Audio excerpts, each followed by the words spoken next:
ನಿಮ್ಮದು ಪೂರ್ವಿಕರಿಂದ ಬಂದಂಥ ದೇವಸ್ಥಾನ ಇದೆಯಾ? ಅದಕ್ಕೆ ಪೂಜೆ ಪುನಸ್ಕಾರ ನೀವೇ ಮಾಡ್ತಾ ಇದ್ದೀರಾ? ಲಕ್ಷ ಲಕ್ಷ ಹಣ ಕೊಟ್ಟರು ಸಮೇತ ಸರಿಯಾದ ರೀತಿಯಂತಾದಂಥ ಚಕ್ರ ಸ್ಥಾಪನೆ ಯಾರೂ ಮಾಡಿಕೊಡ್ತಾ ಇಲ್ವಾ? ಹಿಂದೆ ಇದ್ದಂಥ ಎನರ್ಜಿ ನಿಮಗೆ ಈಗ ಸಿಗ್ತಾ ಇಲ್ವಾ? ಬರ್ತಾ ಇದ್ದಂಥ ಜನಗಳ ಸಂಖ್ಯೆ ಕಮ್ಮಿ ಆಗ್ತಾ ಇದೆಯಾ? ಬಂದಂಥವ್ರಿಗೆ ಏನೂ ಒಳ್ಳೇದಾಗ್ತಾ ಇಲ್ವಾ? ಚಕ್ರ ಸ್ಥಾಪನೆ ಮತ್ತು ದೃಷ್ಟಿ ಪೂಜೆ ವಿಚಾರ ನೀವೇ ಕಲಿಯೋ ಆಸಕ್ತಿ ಇದೆಯಾ? ಹಾಗಿದ್ದರೆ ಈ ವಿಡಿಯೋನ ಪೂರ್ಣವಾಗಿ ನೋಡಿ. ಎಲ್ರಿಗೂ ನಮಸ್ಕಾರ. ಶ್ರೀ ಮಹಾಮುನಿ ಚೌಡ ಶಕ್ತಿಪೀಠ ಚಾನಲ್ಗೆ ತಮ್ಮೆಲ್ಲರಿಗೂ ಸ್ವಾಗತ. ಇವತ್ತಿನ ವಿಚಾರ ಬಂದು ಚಕ್ರ ಸ್ಥಾಪನೆ ಮತ್ತು ದೃಷ್ಟಿ ಪೂಜೆ ವಿಚಾರವಾಗಿರ್ತದೆ. ಎಲ್ಲರೂ ಕೇಳ್ತಾ ಇದ್ರಿ, ಗುರುಗಳೇ ಕಳೆದ ಬಾರಿ ನೀವು ದುರ್ಗಾ ಪರಮೇಶ್ವರಿ ಅಮ್ಮನವ್ರು ಸಂಬಂಧಪಟ್ಟಂಗೆ, ಭದ್ರಕಾಳಿ ಅಮ್ಮನವ್ರು ಸಂಬಂಧಪಟ್ಟಂಗೆ, ಮಹಾಲಕ್ಷ್ಮಿ ಅಮ್ಮನವ್ರು ಸಂಬಂಧಪಟ್ಟಂಗೆ ದೃಷ್ಟಿ ಪೂಜೆ ವಿಚಾರನ ಮತ್ತು ಚಕ್ರ ಸ್ಥಾಪನೆಯಲ್ಲಿ ಬಳಸುವಂಥ ಎಲ್ಲ ಮೂಲಿಕೆಗಳನ್ನ ನೀವು ತಿಳಿಸಿದ್ವಿ, ಯಂತ್ರಗಳನ್ನ ನೀವು ತಿಳಿಸಿದ್ರಿ ಅಂತ ಹೇಳಿದ್ರಿ. ಇದನ್ನು ಎಷ್ಟೋ ಜನ ಕಾಲ್ ಮಾಡಿ ನಮಗೂ ಮಾಡಿಕೊಡಿ ಅಂತ ಕೇಳಿದ್ರಿ. ಮತ್ತೊಂದಷ್ಟು ಜನ ಕಾಲ್ ಮಾಡಿ ಗುರುಗಳೇ ಇದನ್ನು ನಮ್ಮನ್ನು ಹೇಳ್ಕೊಡಿ ಅಂತಲೂ ಕೇಳಿದ್ವಿ. ಆ ಹೇಳ್ಕೊಡಿ ಅಂದಿದ್ದಕ್ಕೆ ನಾವೇನು ಮಾಡಿದ್ವಿ, ಜನವರಿ ತಿಂಗಳಲ್ಲಿ ಒಂದು ಚಕ್ರ ಸ್ಥಾಪನೆ ಶಿಬಿರನ ನಾವು ಏರ್ಪಡಿಸಿದ್ವಿ. ಮತ್ತು ಎಷ್ಟೋ ಜನ ಕಾಲ್ ಮಾಡಿ ಗುರುಗಳೇ ಅವತ್ತೊಂದು ದಿವಸ ನಾವು ಬರೋಕ್ಕಾಗಲಿಲ್ಲ, ಬೇರೆ ಬೇರೆ ಕೆಲಸಗಳಿದ್ವು, ಇದೇ ಶಿಬಿರನ ಮತ್ತೊಮ್ಮೆ ಮಾಡಿ ಎಷ್ಟೋ ಜನಕ್ಕೆ ಅನುಕೂಲ ಆಗುತ್ತೆ ಅಂತ ಕೇಳ್ತಾ ಇದ್ರಿ. ಅವ್ರಿಗೋಸ್ಕರ ಇವತ್ತು ನೀವು ವಿಡಿಯೋನ ಮಾಡ್ತಾಯಿದ್ದೀನಿ. ವಿಡಿಯೋ ವಿಚಾರ ಬಂದು ನಾನು ಮೊದಲೇ ಹೇಳ್ದಂಗೆ ಚಕ್ರ ಸ್ಥಾಪನೆ ಮತ್ತು ದೃಷ್ಟಿ ಪೂಜೆ ಶಿಬಿರದ ಬಗ್ಗೆನೇ ಆಗಿರುತ್ತೆ.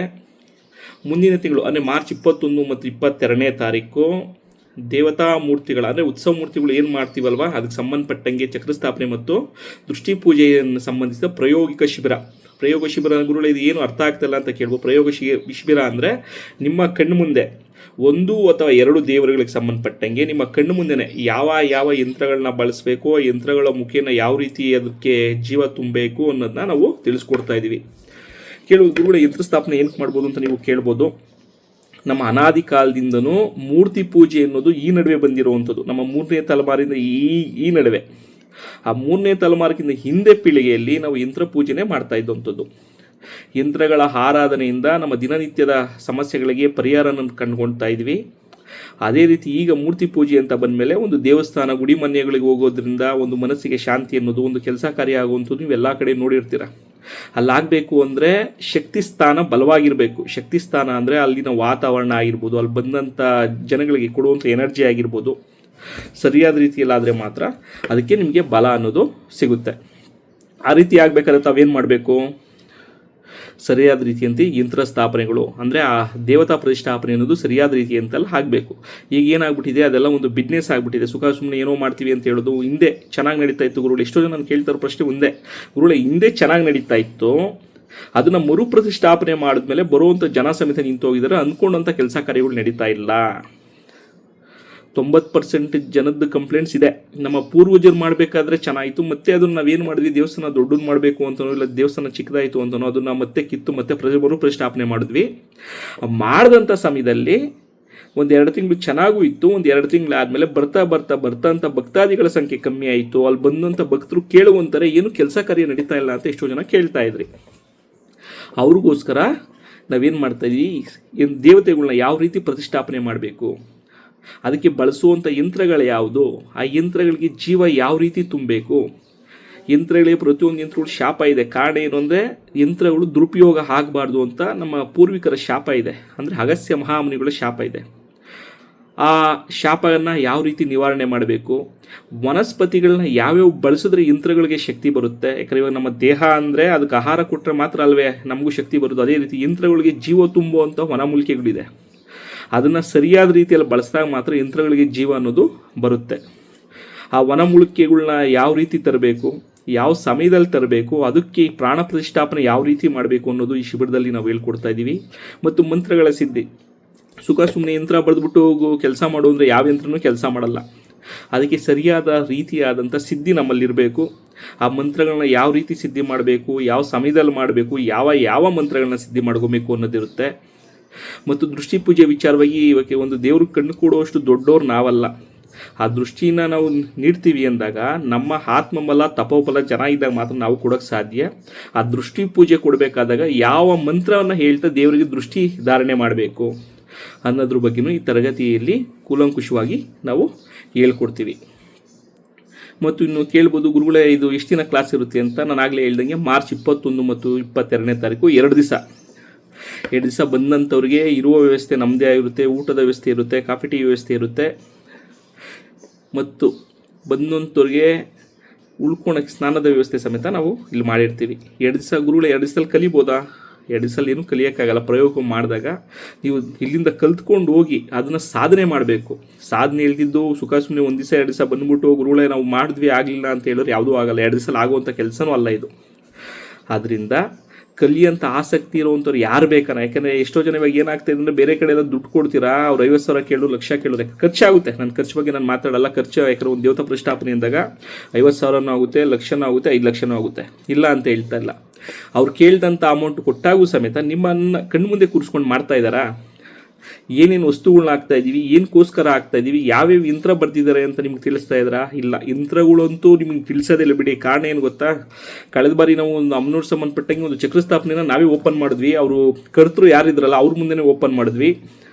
ಮಕ್ಕಳು ತಾಯ್ತಕ್ಕೆ ಹಾಕ್ತಾರಲ್ವ ಅಂಥ ಯಂತ್ರಗಳು ಬರೆದ್ಬಿಟ್ಟು ಪ್ರತಿಷ್ಠಾಪನೆ ಮಾಡಿಕೊಟ್ಟಿದ್ರು. ಅದೇನಾಯಿತು, 1 ತಿಂಗಳು ಚೆನ್ನಾಯಿತು, 2ನೇ ತಿಂಗಳಿಂದ ಬರುವಂಥ ಜನನ ಅದೇ ದೂರ ಮಾಡೋಕ್ಕೆ ಸ್ಟಾರ್ಟ್ ಮಾಡಿಬಿಡ್ತು. ಹಂಗಿದ್ದಾಗ ಅದಕ್ಕೋಸ್ಕರ ನಾವೇನು ಮಾಡ್ತೀವಿ, ಯಂತ್ರಗಳ, ಯಾಕಂದರೆ ಈ ಪ್ರತಿಯೊಂದು ಯಂತ್ರ ಸಮಸ್ಯೆಗಳಿಗೂ ತನ್ನದೇ ಆದಂಥ ಪ್ರತಿಯೊಂದು ಯಂತ್ರಗಳಿದೆ. ಒಂದೊಂದು ಸಮಸ್ಯೆ ಒಂದೊಂದು ರೀತಿ ಯಂತ್ರಗಳಿದೆ. ಆ ಯಂತ್ರಗಳು ಅಷ್ಟೂ ಯಂತ್ರಗಳನ್ನ ಒಂದೇ ಜಾಗದಲ್ಲಿ ಕೇಂದ್ರೀಕೃತ ಮಾಡಿದಾಗ ಅಲ್ಲಿ ಬಂದಂಥ ಭಕ್ತರ ಸಮಸ್ಯೆ ತಾನಾಗಿ ನಿವಾರಣೆಗೆ ಸ್ಟಾರ್ಟ್ ಮಾಡುತ್ತೆ. ನಿವಾರಣೆ ಸ್ಟಾರ್ಟ್ ಯಾಕಂದರೆ ಇವಾಗ ಜನಸಂಖ್ಯೆ ಜಾಸ್ತಿ ಆಗಬೇಕು ಅಂದರೆ ಎಷ್ಟೋ ಜನ ನೀವು ಅಂದ್ಕೊತೀರ ಗುರುಗಳ ಜನಸಂಖ್ಯೆ ಅಂತ. ಜನಸಂಖ್ಯೆ ಆಕರ್ಷಣೆ ಯಾವಾಗ ಗೊತ್ತಾ? ಬಂದಂಥ ಭಕ್ತರ ಕೆಲಸ ಕಾರ್ಯ ಆ ಸ್ಥಾನಕ್ಕೆ ಆದಾಗ ಮಾತ್ರ ಜನ ಬರೋಕ್ಕೆ ಸ್ಟಾರ್ಟ್ ಮಾಡ್ತಾರೆ ಹೊರತು ಜನ ಏನು ಮಾಡ್ತಾರೆ, 1 ಸರಿ ಬರ್ತಾರೆ, 2 ಸರಿ ಬರ್ತಾರೆ, 3 ಸರಿ ಬರ್ತಾರೆ. ಕೆಲಸ ಕಾರ್ಯ ಆಗಿಲ್ಲ ಅಂದಾಗ ಏನು ಮಾಡ್ತಾರೆ? ಇವಾಗ ಎಕ್ಸಾಂಪಲ್ ನಾವು ಹಾಸ್ಪಿಟ್ಲಿಗೆ ಹೋಗ್ತೀವಿ, ಕಾಯಿಲೆ ಅಂತ ಹೋಗ್ತೀವಿ, ಅಲ್ಲಿ ಕಾಯಿಲೆ ಮೇಲಾಗಲಿಲ್ಲ ಏನು ಮಾಡ್ತೀವಿ, ಮತ್ತೊಂದು ಹಾಸ್ಪಿಟ್ಲಿಗೆ ಹೋಗ್ತೀವಿ. ಕರೆಕ್ಟ್ ಅಲ್ವಾ? ಜನನೂ ಅಷ್ಟೇ ಮಾಡೋದು. ಒಂದು ಸ್ಥಾನಕ್ಕೆ ಹೋಗಿ ಅಲ್ಲಿ ಮನಃಶಾಂತಿ, ತಮ್ಮ ಸಮಸ್ಯೆ ಪರಿಹಾರ ಸಿಕ್ಕಿಲ್ಲ ಅಂದಾಗ ಮತ್ತೊಂದು ಸ್ಥಾನ ಹುಡುಕೋದು ಸರ್ವೇ ಸಾಮಾನ್ಯ. ಅದು ತಪ್ಪು ಅಂತ ಹೇಳೋದಲ್ಲ. ಬಂದಂಥ ಜನಗಳ ಕೆಲಸ ಕಾರ್ಯ ಯಾಕೆ ನೀವೇನು ಮಾಡಬೇಕು?